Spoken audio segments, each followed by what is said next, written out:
Welcome to the show, everybody. We have day one of the Republican National Convention in the books. It was sort of interesting in how uninteresting it was, simultaneously mind-numbingly boring and uninspiring, with short speech after short speech that really did nothing to inspire anything other than more of the divisiveness that we've seen the Republican Party under Trump for years inspire. Some notable moments: Trump showing up with a bandage over his ear after being shot on a Saturday at the rally in Butler, Pennsylvania. Also, the big announcement really coming from day one of the RNC is Donald Trump's selection of his vice presidential running mate. It is indeed one of the final contenders that we believed were on the short list from weeks or even longer ago. It is JD Vance, the Republican senator who has become a de facto doormat for Donald Trump. And that really goes to why he was selected. Remember, Donald Trump previously getting confused about who JD Vance even was. We've endorsed JP, right? JD Mandel. JD Mandel, Trump making the announcement, of course, on Truth Social, wherein he wrote, quote, "After lengthy deliberation and thought, and considering the tremendous talents of many others, I have decided that the person best suited to assume the position of Vice President of the United States is Senator JD Vance of the great state of Ohio. JD honorably served our capital C country in the Marine Corps, graduated from Ohio State University in 2 years, summa cum laude, and is a Yale Law School graduate, where he was editor of the Yale Law Journal and president of the Yale Law Veterans Association. JD's book, Hillbilly Elegy, became a major bestseller, that's a capital M, major bestseller, and capital M movie, as it championed the hardworking men and women of our country. JD has had a very successful business career in capital T technology and capital F finance, and now during the capital C campaign will be strongly focused on the people he fought for so brilliantly, the American capital W workers and capital F farmers in Pennsylvania, Michigan, Wisconsin, Ohio, Minnesota, and far beyond. The most interesting aspect of this is that all of Trump's short list doesn't really seem to like him.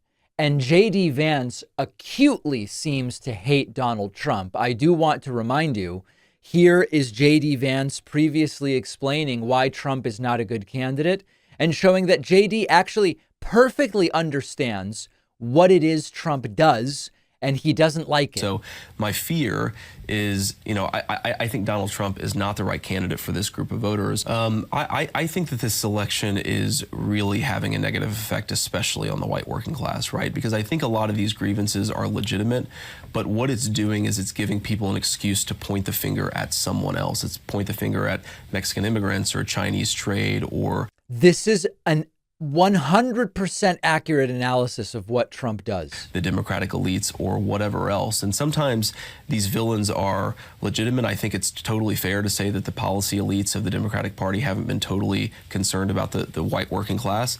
But at the same time, fundamentally what's going on and what Donald Trump has done is change the focus of the white working class from a sort of engaged and constructive politics to a politics of pointing the finger. Completely accurate. He now no longer stands by that formally. I think he still believes it. More ugly stuff about how he can't stomach Trump and Trump is noxious. I'm going to vote third party because I can't stomach Trump. I think that he's noxious and is leading the white working class to a very dark place. He told Charlie Rose in an interview, "I'm a never Trump guy. I never liked him."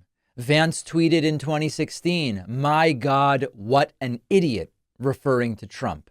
There are many of these since deleted tweets where he expressed he would even consider supporting Hillary Clinton in 2016 over Donald Trump. Noxious, reprehensible, suggested Trump is guilty of sexual assault, which of course he is, but he is a total doormat loyalist.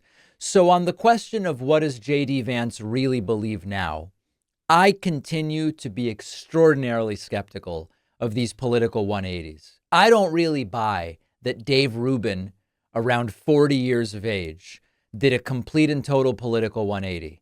I think that he was driven to what seemed like the most direct path to money and notoriety, And it happened to 180 him towards MAGA.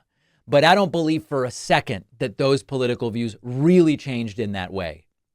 Over time, you sort of get hit by audience capture, and you probably do start to tell yourself, I really do believe stuff, but I don't think it's genuine. And in the same way, I just don't believe that JD Vance, there's a lot of criticisms of JD Vance, but he's not a stupid guy.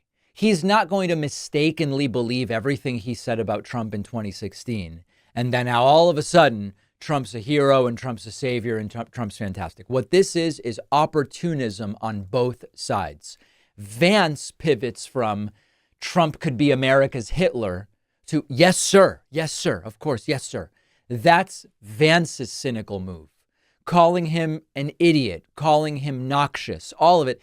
It just underscores the total lack of genuine support for Trump today. It also relates to the internal Republican Party's dynamics, which is fractured, where loyalty is performative rather than genuine. And if you look around the Republican Party right now, performative loyalty accurately describes much of what's going on. You just have to appear to be loyal. And quite frankly, if you're Trump, I don't even think Trump cares about real, genuine loyalty. He also just cares about the appearance of loyalty. We all know Vance hates Trump. We all know Vance thinks Trump's an idiot. But this is opportunism. It's also opportunism from the standpoint of Trump. But here's where that may fail. I don't know that in the net calculation, JD Vance as Trump's VP secures him a single additional net vote. As far as the policy package that Vance publicly supports now, it's just the kind of irrational MAGAism, rhetoric mixed with vague and confusing, often counterproductive policy. Trump was already going to win Ohio anyway, so he doesn't need Vance's help there. And it's really not obvious to me that Vance actually helps Trump in any way. So from a voting standpoint, the Project 2025 people, Heritage Foundation, they said they are thrilled with the selection of JD Vance. Party insiders, to some degree, thrilled with the selection of JD Vance because he's just not going to get much attention and he's not going to get in the way. But as far as the vote count, I really don't know that this does anything for Donald Trump. And it certainly sets up JD Vance to opportunistically align himself to be a heartbeat away from the presidency. So the real reason is that Trump sees Vance as a guy who will lay down, yes, sir. Trump often lies when he says they came to me and they said, sir. JD Vance really will go to Trump and say, sir, walk all over me. I'd like another. There is one Fox host who figured this out. I want to talk about that next. I love my Helix sleep mattress. I've been sleeping on Helix mattresses for years now, which is why I asked them to be a sponsor. You actually take their famous sleep quiz, takes just a few minutes to answer questions about your sleep preferences, body type, sleep position, whether you have back pain, and Helix will match you with a mattress that's perfect for you, which is really unique and helpful because a lot of people don't know where to start when buying a mattress. I certainly didn't. Their newest collection of mattresses, called Helix Elite, come with a built-in Glaciotex layer to keep you cool at night, an extra layer of foam for pressure relief, and thousands of extra microcoils for best-in-class support and durability. All of their mattresses ship right to your door, totally free. They come with a 10 or 15-year warranty, and you get 100 nights to decide if you like it. Right now, for a limited time, Helix is offering up to 30% off all mattress orders and 2 free pillows. It's the biggest discount they've ever offered. Go to helixsleep.com/Pacman. The link is in the description.